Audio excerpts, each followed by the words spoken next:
had the lights, the power go out in the house, you know, you send somebody off for a candle, or most likely if you got some batteries around, you got a flashlight, and when a person walk out with the flashlight, that's what this looks like to me.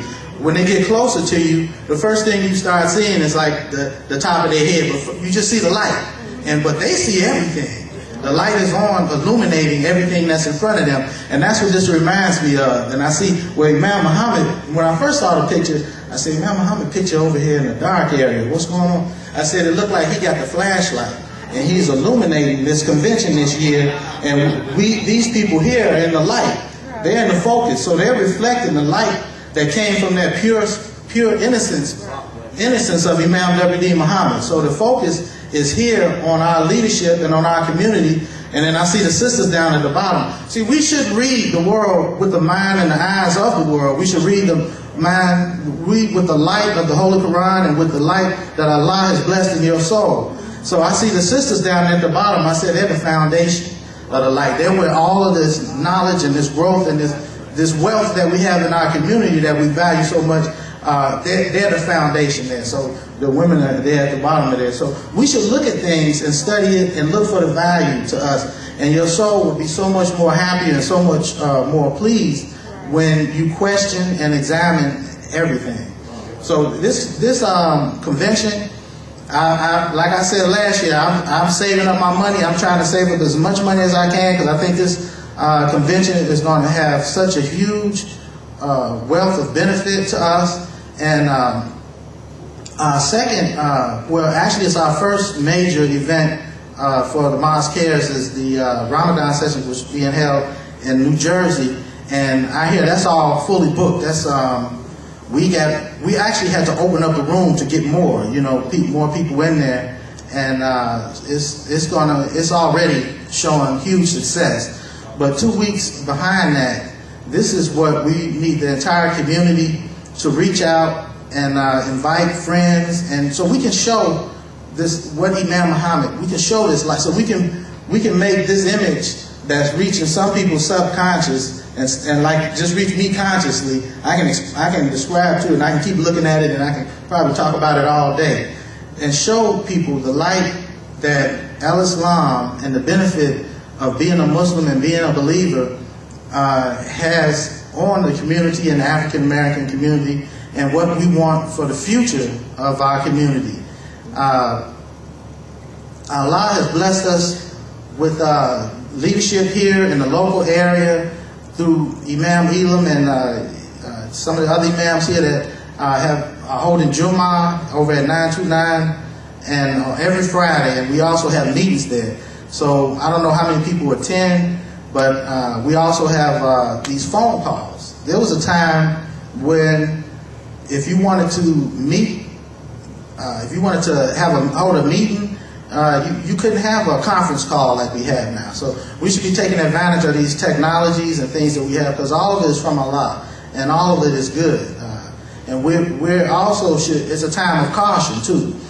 The believer, because he has faith, that we have a very positive atmosphere. You don't hear, my father used to talk about the church.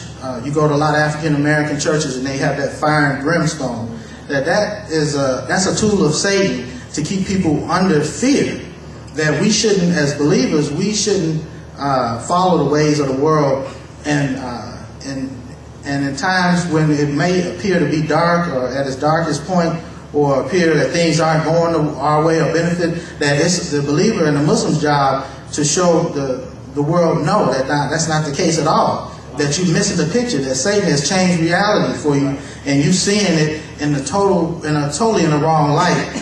And the greatest benefit that Satan has by putting you under fear is to keep the ignorant down. The educated people, they know better.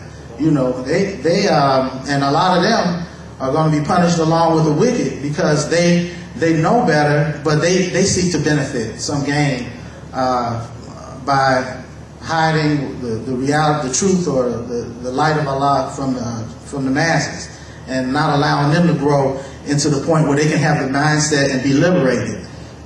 One example is when the technology started rising, what I used to see was young African American men we jumped on the technology with the cell phones. You would see them standing around talking on cell phones, and that was when drugs and drug sales became real high in the inner cities. And you would see a young man, and they even boast about it now, African American man. You know, these drug dealers, they businessmen, but the work that they do is corrupt and evil, and it's destroying the life. It destroys the life of their community, and destroys the people and everybody in contact, especially themselves, because it puts them on a criminal path, and the path of a criminal is death or jail, you know, incarceration.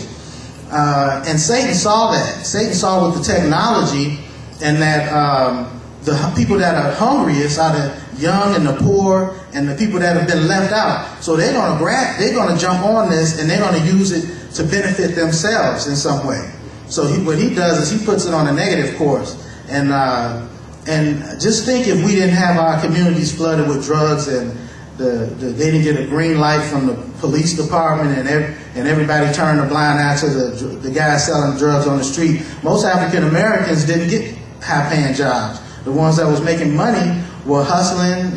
You know, some of them, I wouldn't say they were making money, but the first thing came to my mind, selling bean pies, newspapers, or selling tube socks, or fruit or something, or maybe shampoo and carpets like my father did. We were entrepreneurs, and they knew we were entrepreneurs. So that's why they said, hey, we're going to make your dream come true. You're an entrepreneur because you want some money, right? So they gave us money.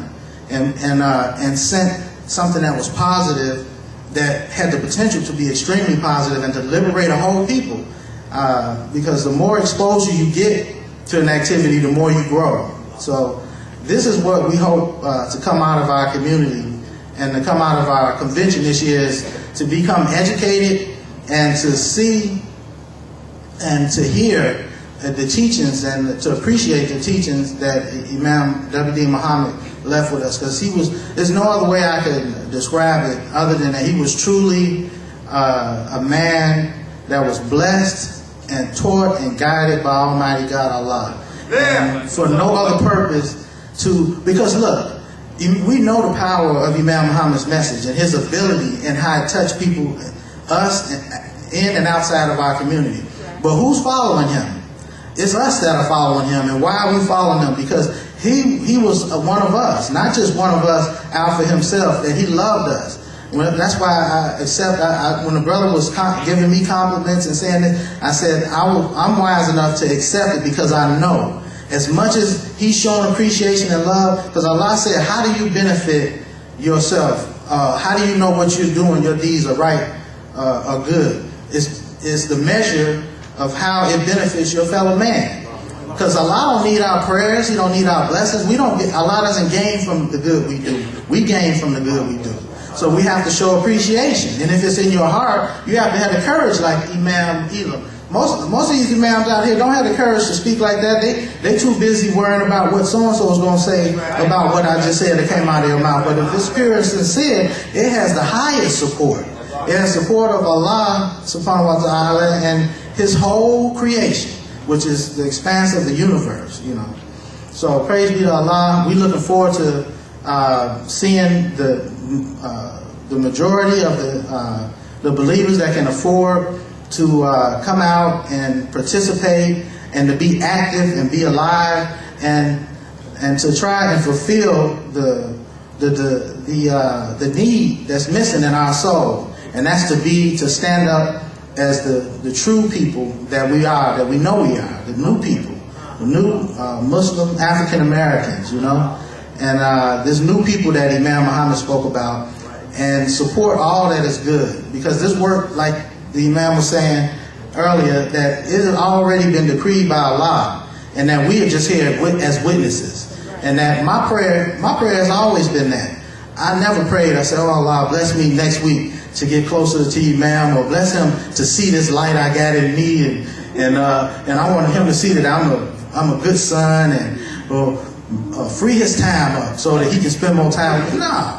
I said, Allah, I'm a witness to what the beautiful and marvelous work that you're doing, and that I'm so blessed to witness